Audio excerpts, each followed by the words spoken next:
It's a surreal feeling. We did it.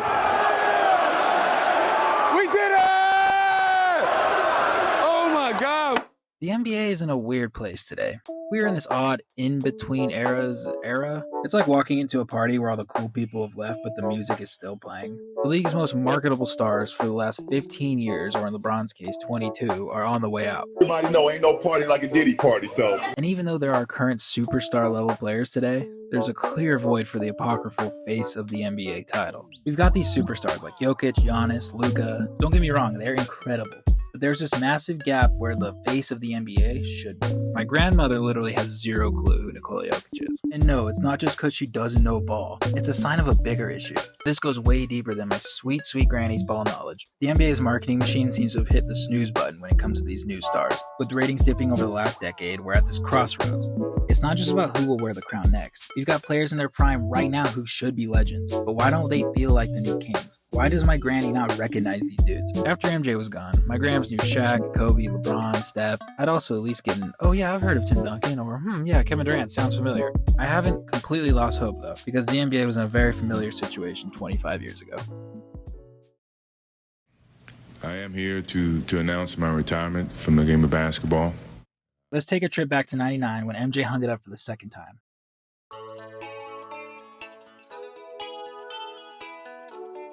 The NBA was left scrambling with no clear icon to head into the new millennium. And then there was this lockout, a fucking disaster, folks. The NBA was coming off a 90s fan's wet dream in the 98 finals between the Bulls dynasty featuring the greatest player of all time and a Utah team with two more Hall of Famers and a rematch from the previous year. The 6-game series averaged 29 million viewers per game. It was the highest rated NBA finals ever. But off the court, the financial tug-of-war between owners and players was like watching two kids fight over the last piece of cake. David Stern, who is one of the biggest reasons that the NBA became the NBA, was also a motherfucker when it came to his business acumen. He claimed that half of the entire league was just losing money. This claim, along with players making absolutely insane money for the time, like Kevin Garnett's 7-year, $126 million deal, made these owners shit their pants. By July of 98, players were sidelined, no games, no trades, just Tim Duncan and Grant Hill in that hilarious 1-800 Tall Guys commercial. Cause who knows when our season's gonna start. Thanks, mister. The season was a corpse. 50 games in 90 days. No All-Star game. Players coming back looking like they'd been in hibernation. The Spurs won, but it was like watching a movie where the ending feels rushed because the script ran out. So why am I referring to all this lockout stuff? The fans were tuning out the NBA, and there was a real worry about the direction the league was heading. There was a struggle to find a new identity and a superstar to replace MJ. Fans had to be re-engaged. And I kind of have that sense for the league today. But this idea that somehow today's player would not be dominant back in the 80s or 90s because they could hand check back then or the game was different, I find that ludicrous. I think the players today are better than ever. The NBA in the early 2000s was objectively a worse game than today. Players today 1 through 12 are so much more skilled as basketball players. Why are ratings down today? Is it really because teams are shooting so many threes and the league is too analytics driven? I refuse to believe that. Let me tell you why ratings are down. Why was the NBA so successful in the 90s? Well, you had a super duper face of the league star, Michael Jordan. Now he's winning. Not only winning, but dominating. He's captivating. 2 3-peats in a single decade. Then MJ retires and is gone.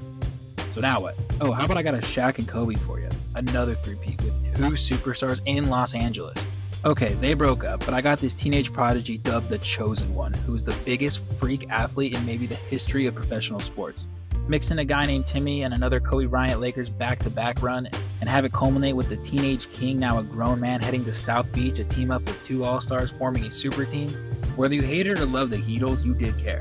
You either wanted to watch them thrive or watch their demise. Fast forward to now the best player in the world, LeBron James, goes back to the team that he embarrassed on national TV and is facing off against a skinny point guard with a baby face who literally changed the league as we know it right before our eyes.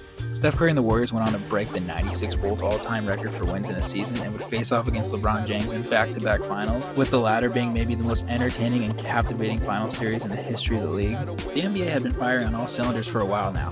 What they were doing and always doing was a risky proposition that could backfire at any moment. And I fear it finally has.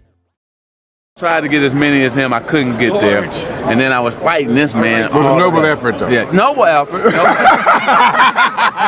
See so many rings. See, the NBA long ago sacrificed unity for individuality. The NFL has always had the unity part down, with fans rooting for teams.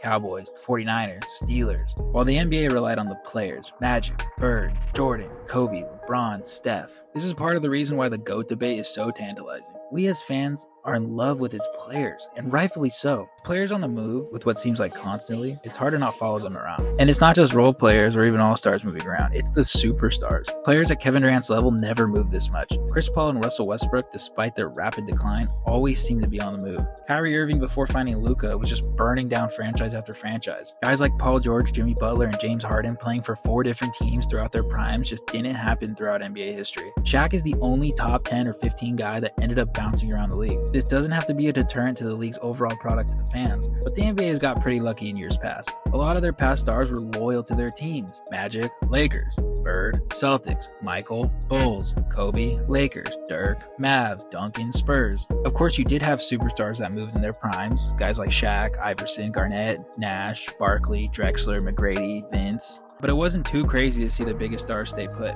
until now. Now it's damn near a miracle to see a Steph Curry stay in Golden State for his entire career, even though there is still time. So player movement may attribute to the decline in ratings, because now fans look up at games and say, wait, when did he get here? Or, I thought he played somewhere else. Or the, holy shit, Klay Thompson looks weirder than Mavs jersey. Seeing Klay Thompson in that Mavs jersey, it's like watching your childhood friend move to a new school. It's just weird. The Klay Thompson thing had happened before in NBA history. Ewing, Olajuwon, Pierce, Tony Parker. But these players were basically finished when they left their illustrious franchises. The jury's still out for Klay, but I wish Klay could have finished it out with Steph and Draymond. Another problem with the league today, I guess, is that there's too much parity. Parity's great for competition, but bad for creating legends. No back-to-back champions since the Warriors, and even potential faces like Giannis and Jokic haven't fully claimed the throne. Take the recent Celtics win, with their amazing leader Jason Tatum. Except, wait, Jaylen Brown won the Finals MVP, and then Tatum goes on to ride the bench for Team USA, and Brown isn't put on the team. Their teammate Derek White, who is selected instead, plays more than Tatum. The last Celtic part hurts my head. Okay, maybe the problem isn't that the Celtics are just so well-rounded that their best player doesn't have to play above everyone else for them to win it all. The NBA just hasn't had the perfect storm of super-duper face of the league with unrivaled dominance in a while. The NBA needs to hit that jackpot, find the 7-7-7 combination of a player with undeniable dominance and charisma.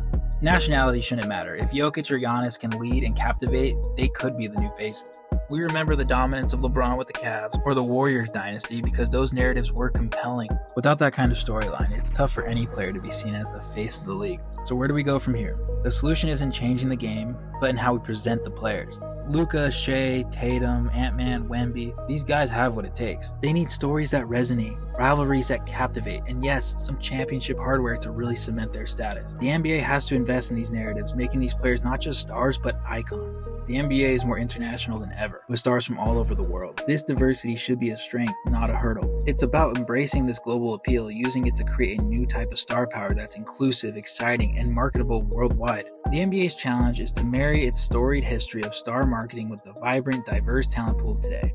It's not just about who steps up, but how they're showcased to the world. For the league to reclaim its past glory, it must innovate in how it connects these players with fans, ensuring they become not just known, but loved, iconic figures. It's not just about the game, it's about the story, the rivalry, the cultural impact. So where does this leave us? In the era of transition, the NBA has a golden opportunity to redefine what it means to be the face of the league. But it needs to do more than just hope that one of these players will rise. It needs to actively cultivate that stardom, embrace the global nature of its talent, and engage fans in a way that transcends the game itself. Until then, we're left wondering who can step up and take over. Not just for the league, but for fans like my grandma, who might just need that one player to fall in love with basketball all over again. Thanks for watching. Peace out.